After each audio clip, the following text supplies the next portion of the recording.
কোন সংবিধানে আছে দলীয় বিপ্লবের কথা? বিপ্লবকে তো সংবিধানে রাষ্ট্র ক্ষমতা দেওয়ার কথা বলা নেই। তো সেই তাহলে আমাদের এই বিপ্লবই তো অবৈধ হয়ে যায়। আর বিপ্লব যদি অবৈধ হয়ে যায় তা আমরাও তো অবৈধ হয়ে যাই।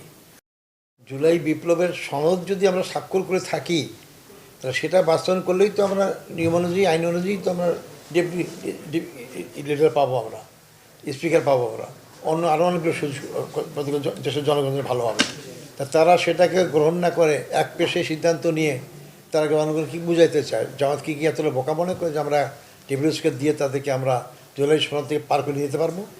এটা সম্ভব নয়। জুলাই বিপ্লব না হলে আমরা যারা এখন মন্ত্রী পরিষদে আছি, ইভেন মাননীয় প্রধানমন্ত্রী যিনি, তিনি তো দেশে আসতে পারতেন না। আমরা অনেকেই জেলে ছিলাম, জেল থেকে বেরোতে পারতাম না, তখন তো আওয়ামী লীগ ক্ষমতায় থাকতো। জুলাই বিপ্লবের পরেই জুলাই সনদের কথাটা আসে এবং সবাই মিলে আমরা জুলাই সনদে স্বাক্ষর করেছি। কিছুটা মতভেদ থাকলেও স্বাক্ষর করেছি এবং স্বাক্ষরে গণভোটের মাধ্যমে জনগণ হার পক্ষে ভোট দিয়েছে।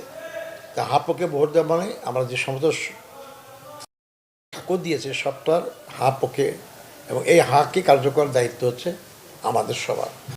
এখন যারা আজকে সরকারি দলে গিয়েছেন তারা যদি মনে করেন যে আমরা এটা কার্যকর করব না, সংবিধানের দোহাই দেন, তারা কোন সংবিধানে আছে দলীয় বিপ্লবের কথা? বিপ্লবকে তো সংবিধানে রাষ্ট্র ক্ষমতা দেওয়ার কথা বলা নেই। তো সেই তাহলে আমাদের এই বিপ্লবই তো অবৈধ হয়ে যায়। আর বিপ্লব যদি অবৈধ হয়ে যায় তা আমরাও তো অবৈধ হয়ে যাই। কৃষিভিত্তিক অতএব আমরা মনে করি জুলাই সনদের ভিত্তিতেই আমাদের সব কিছু করা উচিত। এবং যারা আজকে বলছে যে বিরোধী দলকে আমরা চিফ মিনিস্টার দেবো, এরা তো সংবিধানে নাই, কোনো কিছুই লেখা নেই, কিন্তু সংবিধানে লেখা নেই যে বিরোধী দলকে দিতে হবে। তো কৃষিভিত্তিক দিচ্ছেন আপনারা।